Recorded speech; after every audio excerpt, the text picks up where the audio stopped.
I'm going to speak a bit about these wonderful machines behind me. There is a story to each of them, and each of them has been part of my life for some time. As a BMW technician, you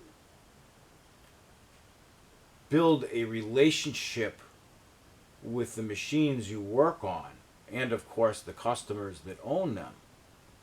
And sometimes these machines are passed on to other people, which brings new customers, and sometimes old familiar faces acquire them. So as a mechanic, you get to build a long-term relationship with the machine you service, which is wonderful. It's difficult at times to work on something that someone else has been into. What have they done? Did they do it right? Especially as these machines age, they're not getting younger. The riders are. As new people buy these old machines, they're younger than us.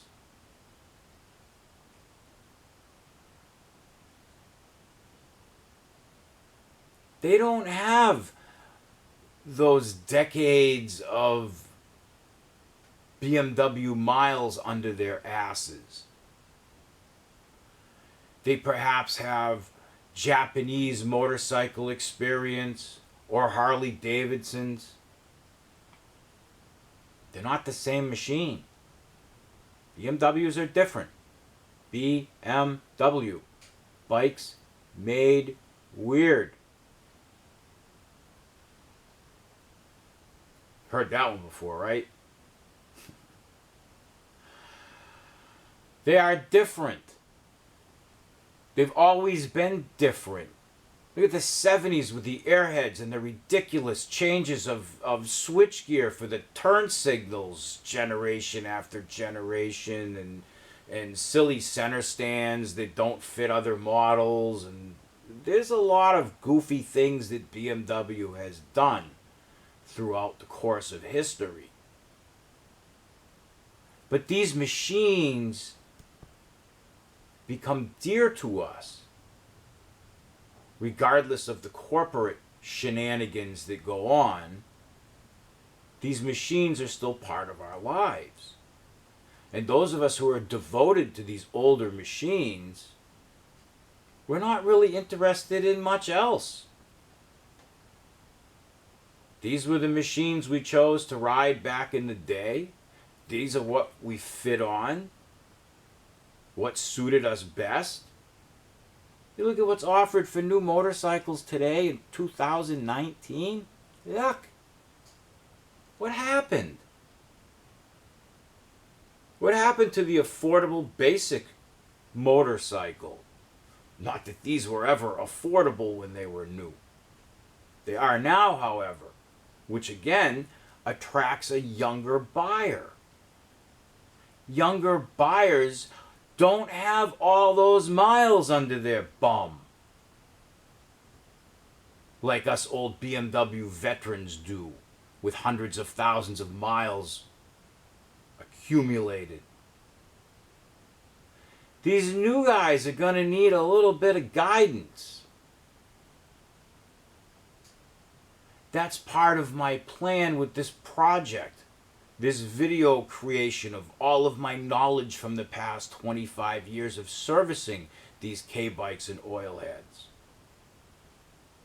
I want to share all of that information with you, my viewers.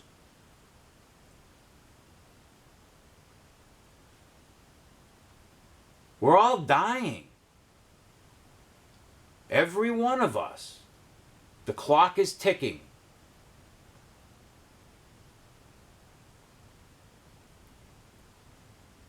My friend passed away recently.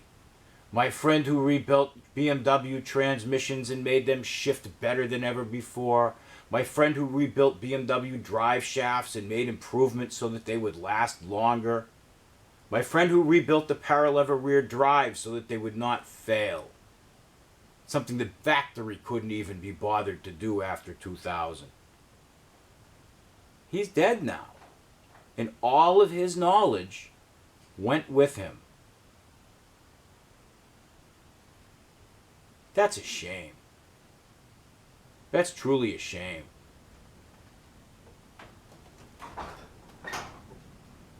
I don't want that to happen in my case. I would like to share all of my knowledge. My project is the creation of an encyclopedia of everything I've learned in the past 25 years servicing these BMWs.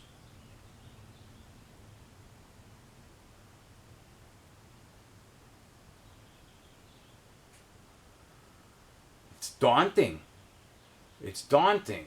Having closed my shop, sold my home, to move my family to Canada to help my dying friend through the winter when we didn't get there, and it's daunting being in a new location with a shop that's not insulated, and I'm not really quite set up yet. There's still some things I need to acquire. There's some basic tire changing equipment that I need to obtain. And it's not going to be fancy stuff. How am I going to teach you all to change and balance your own tires if I'm using $5,000 in special equipment? That's not fair. You're not going to go out and spend $5,000 on special equipment to change your tires once every year or two. Are you? I hope not. I hope not. I'm going to buy manual things that are easy to use, easy to obtain, and affordable. These machines are all incredible. These machines will soldier on for decades more with proper care. I want to teach you all how to perform that proper care. And then when we get that covered, we'll go over some other things about these machines. How to wash them, how to store them for the winter, how to ride them, functions of different switches, kind of a beginner's how-to would be nice as these new people are introduced to these machines. Grandpa died and left me his R1100 RT. How does anything work? You know, people don't know. A lot of us do. A lot don't. Wouldn't it be nice to have a resource to go to that had all of that information? Broken down into simple categories? Hey, I need information about a wheel. Off to the wheel category. Oil change, engine category. I have plans. And things are moving along slowly.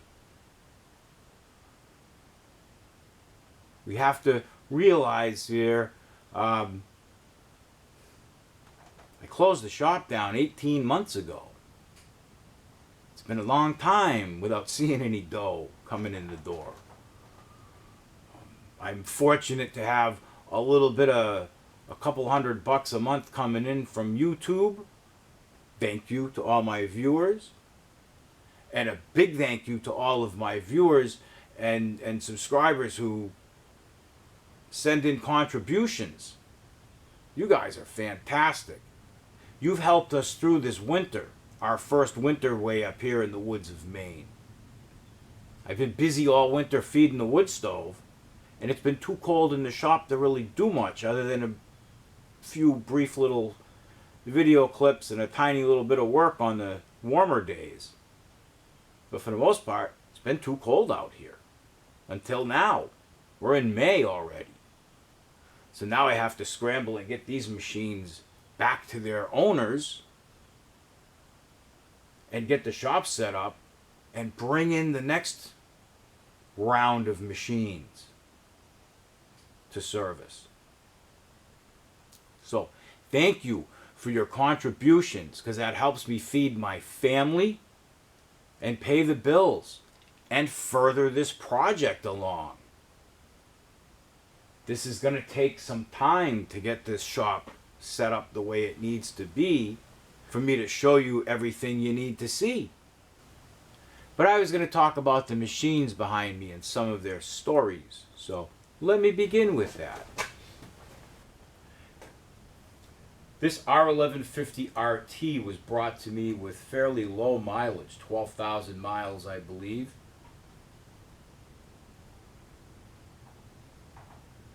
Its new owner wanted me to go through the whole machine, fix every known problem, so that he could take a cross-country trip without any worries.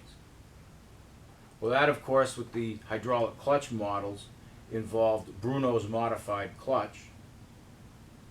And being a paralever-equipped bike that was manufactured after 1999, the rear drive assembly was suspect, so that was sent to Bruno to be properly shimmed.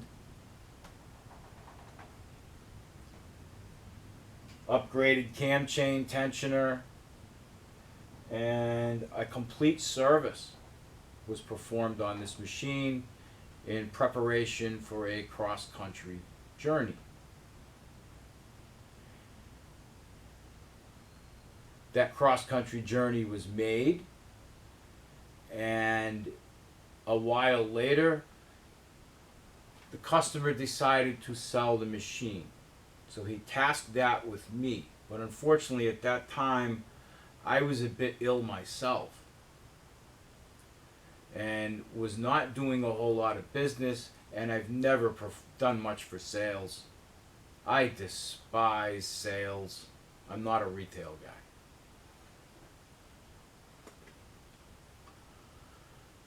The bike didn't sell. The customer, incredibly, the customer gave the machine to me. Why don't you ride it?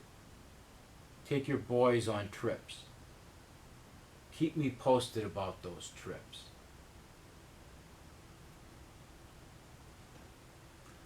You're an incredible man, John. Thank you. Bruno was diagnosed with cancer shortly after. And his treatments were going to be quite expensive.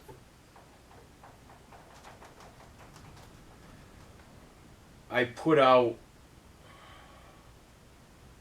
a note on a couple of forums to send money to Bruno, and I set up a little PayPal account for him to receive money. And then I decided I was just going to appeal to my customers and see if I could sell this machine and get the money to Bruno to help with his treatments.